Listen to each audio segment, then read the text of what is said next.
ရိသတ်များအားလုံးပဲမင်္ဂလာပါရှင်ကျမတို့ရဲ့မြင့်မိုး channel ကနေပြန်လည်ကြိုဆိုလိုက်ပါတယ်ရှင်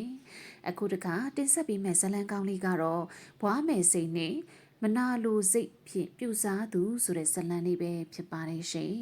ကျမတို့ရဲ့ channel လေးကနေအခုလိုစိတ်ဝင်စားစရာကောင်းတဲ့ဇာတ်လမ်းလေးကိုအစအဆုံးတင်ဆက်ပေးမှာဖြစ်လို့နားမစင်ခင်မှာကျမတို့ရဲ့ channel လေးကို like and subscribe လေးလုပ်ပေးပါနော်မိနွယ်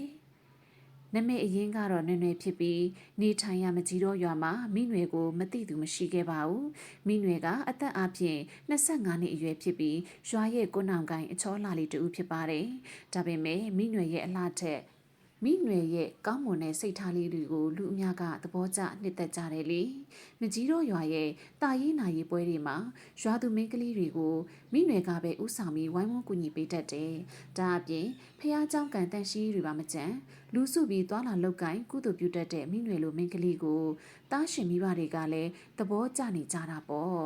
အဲ့လိုနဲ့မကြီးတော့ရွာရဲ့အခြေခံမိနွယ်လေးတယောက်အမလီ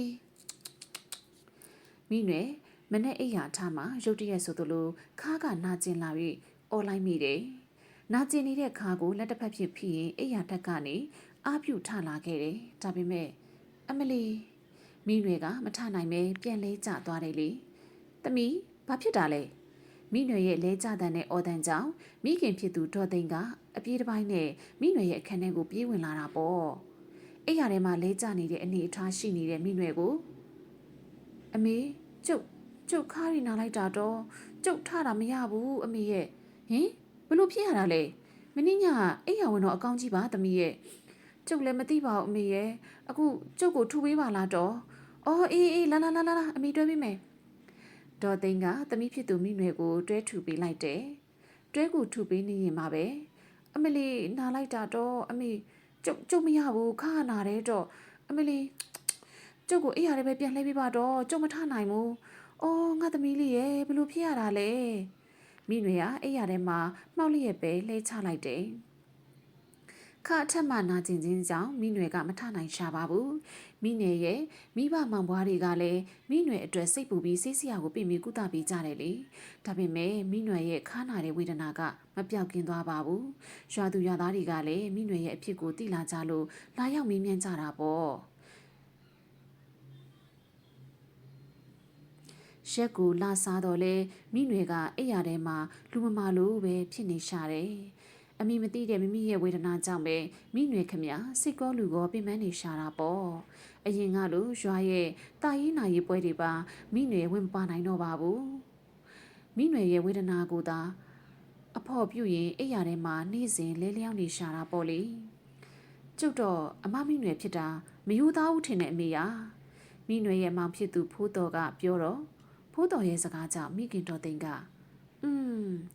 စီးစရာတွေသာပြောင်းကူတယ်အခုထိမင်းအမမိနွယ်ခမတတ်တာတယ်လို့ကိုမရှိဘူးအဲ့ဒါတခြားတစ်ခုခုကြောင့်များလားလို့အမေလဲတွေးနေမိတာအမေတွေးသလိုငါသားကိုတွေးမိတာလားဟုတ်တယ်အမေကျုပ်တော့ဆရာလေးပါလေးရှာပြီးအမကိုစမ်းခုပေးရင်ကောင်းမလားလို့ဗျာအေးပါသားရဲ့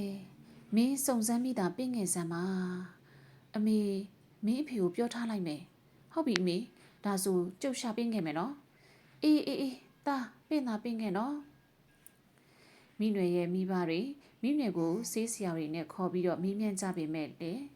ဘာအကြောင်းမှမထူးခဲ့ပါဘူးတနေ့မှာတော့ဖိုးတော်တယောက်တငယ်ချင်းတူပေးတဲ့သတင်းကြောင့်တောင်ထုံးရွာစီကိုခီးထွက်လာခဲ့တယ်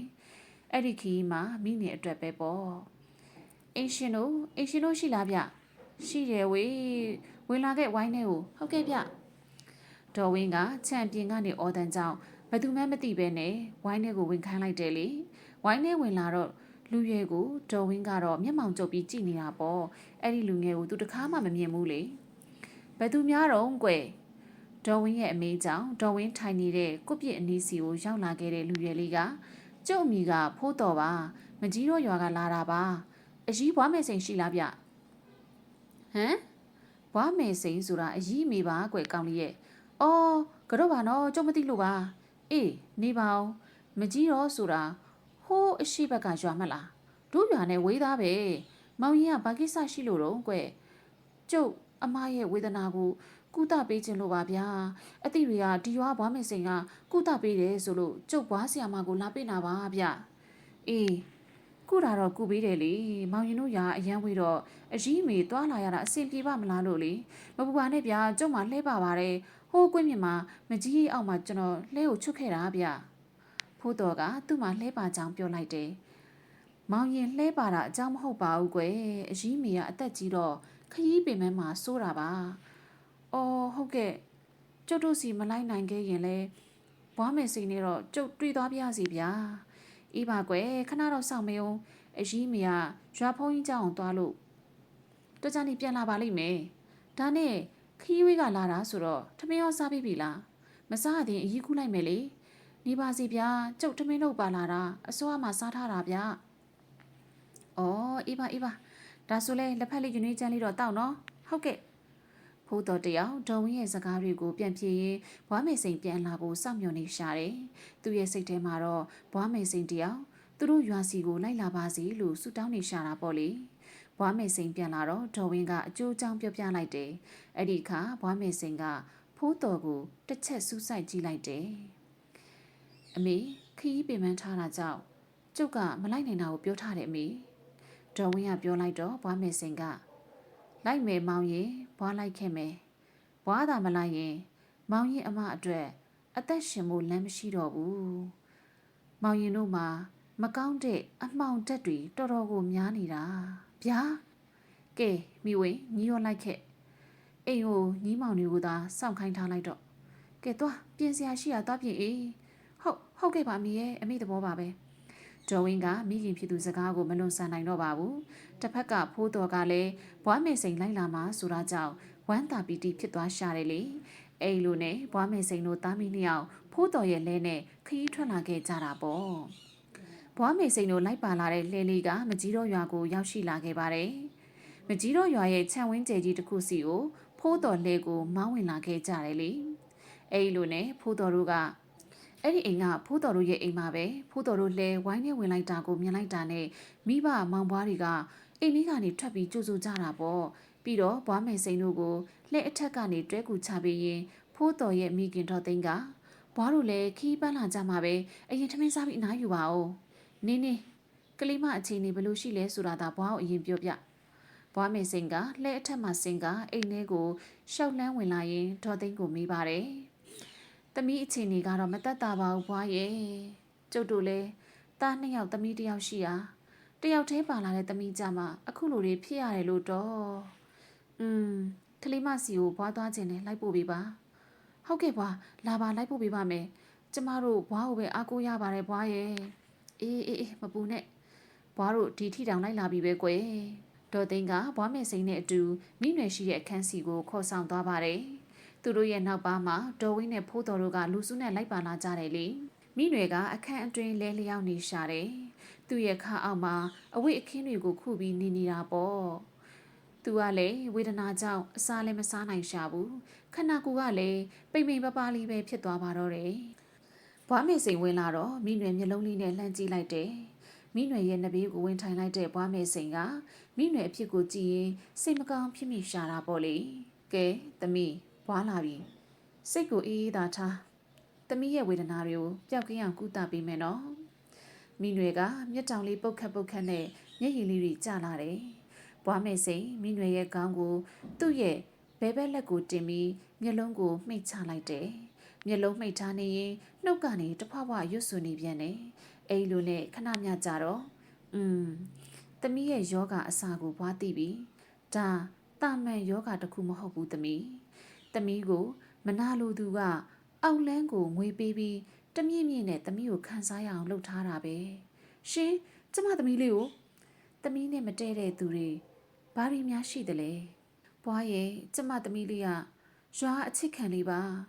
ရက်ရွာကိစ္စတိုင်းအမြဲကူညီပေးတတ်လွန်းတိတ်တက်လွန်းလို့မတည့်တဲ့လူဆိုတာမရှိပါဘူးဘွားရဲ့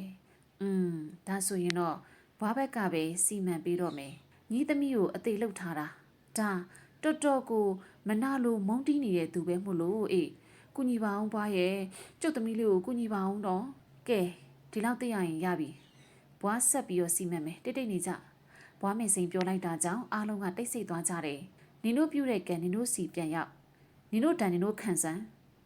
မကောင်းတဲ့အတက်နဲ့ပြုတဲ့ဆရာကောအသက်ပြပေးခိုင်းတဲ့အမိုက်မရောခံကြကိုပြုသမျှကိုခံကြတော့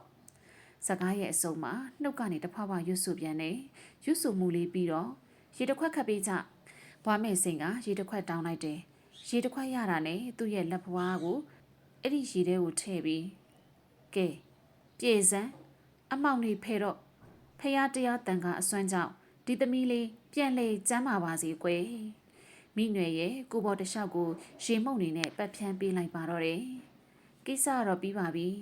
အစားအသောက်လေးပြန်စားသမီးဒါဆိုပြန်ပြီးထူထောင်ဖြစ်လာမှာပါကွယ်ဟိုမကောင်းပြုသူတွေကတော့စောင့်ကြည့်ပေါ့ဘွားသူတို့ရဲ့မကောင်းတာတွေသူတို့စီပြန်သွားအောင်လုပ်ပေးထားတယ်ဟုတ်ကဲ့ကျေးဇူးတင်ပါတယ်ဘွားရဲ့ကျေးဇူးတင်ပါတယ်ခင်ဗျာမိနွယ်တို့မိဘမောင်ဘွားတွေကဘွားမိတ်စိန်ကိုထိုင်ကြောကြတယ်မိနွယ်လေးကတော့လက်အုပ်လေးချီပြီးကြောရှာတာပေါ့လေအိမ်နောက်မှာတော့ဘွားမိတ်စိန်တို့ရင်မိုးချိုးကြပြီးတော့ထမင်းဝိုင်းပြင်ဆင်ပေးကြလိုက်တယ်ဘွားမိတ်စိန်တို့ထမင်းစားနေရင်အမေအမဟဲ့ဖို့တော့မိနွယ်ဘာဖြစ်လို့တော့ဘွားမိတ်စိန်တို့အနီးရက်ခတ်ပေးနေတဲ့ဒေါ်သိန်းဖို့တော့အော်တန်းကြောင့်အလန့်တကြားဖြစ်သွားတယ်လေအမေအမထိုင်နိုင်ပြီဗျအမထနိုင်ပြီခါမနာတော့ဦးတဲ့ဗျို့ဟင်အမလီလေးဝမ်းသာလိုက်တာဟဲ့လာသမီးရေဒီကိုလာခဲ့ဒေါ်သိန်းကသမီးဖြစ်သူကိုအားရဝမ်းသာနဲ့ခေါ်လိုက်တယ်လေမိနွယ်ကလည်းအခန်းထဲမှာအပျော်ရည်နဲ့ရှောက်လာခဲ့တာပေါ့သမီးရေဘသူမှမကုနိုင်နဲ့အမေသမီးလေးကိုဘွားကုပေးတာဘွားကတော့သမီးဘွားကတော့ဘွားသာမကဲရင်အမေတို့တော့ရင်ကျိုးရမှာပဲကွယ်မိနွယ်ကထမင်းဝိုင်းမှာရှိတဲ့ဘွားမယ်စင်ကိုကတော့ရှာတယ်သမီးကိုကဲပြီးတဲ့အတွက်ကျေးဇူးတင်ပါတယ်ဘွားရဲ့မဟုတ်ရင်ဒီဝေဒနာနဲ့ပဲသမီးသိရတော့မှာမပူပါနဲ့တော့သမီးအခုသမီးတက်တာလာပြီဆိုတော့သမီးကိုဒဏ်ပေးထားတဲ့သူတွေစီကိုအဲ့ဒဏ်တွေပြန်ရောက်သွားပြီ